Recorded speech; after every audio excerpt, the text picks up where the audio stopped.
how very unhappy I am with Russia, but we'll discuss that maybe a different day.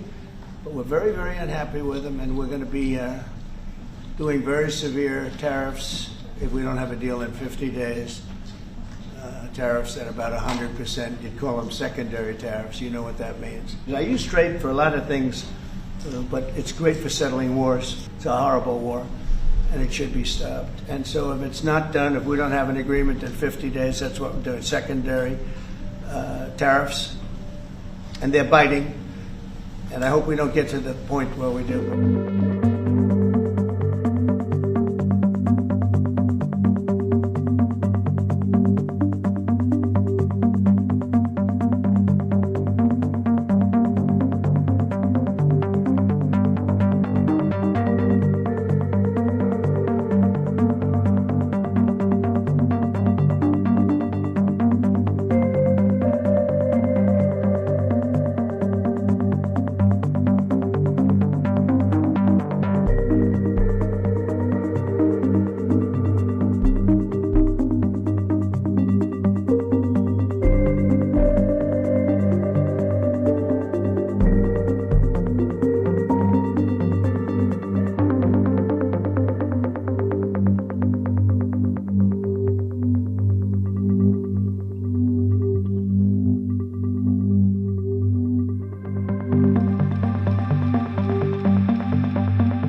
Donald Trump reportedly asked Volodymyr Zelensky whether Ukraine could strike Moscow during a call on July 4 as the president grows increasingly frustrated with Russia. But Trump appeared to brush away the idea today.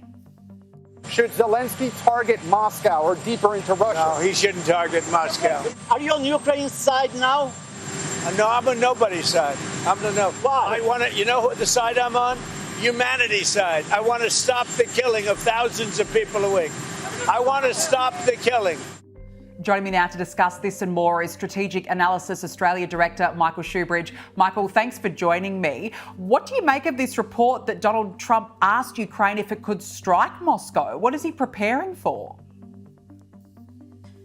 Well, Danica, I think it was all about Trump's frustration with Putin boiling over. And some good has come from that because he's opened up the supply of critical defensive weapons like Patriot counter-missile interceptors for Ukraine. But his core position is he doesn't want the war continuing, and he thinks Ukraine striking Moscow is only going to prolong the war. I'm not sure that's right, but that seems to be what Trump is thinking. Well, what does it say more broadly about Trump's growing frustration with China? We know that the US has already resumed arms with Ukraine. How do you see this playing out? Because I note that a lot of Russian state media is laughing this off, that they're not taking Donald Trump's threat seriously.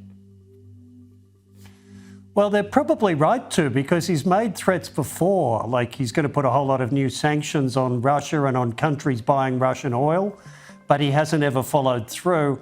He said he's given Putin 50 days to agree to a ceasefire or he'll put 100% sanctions on Russia.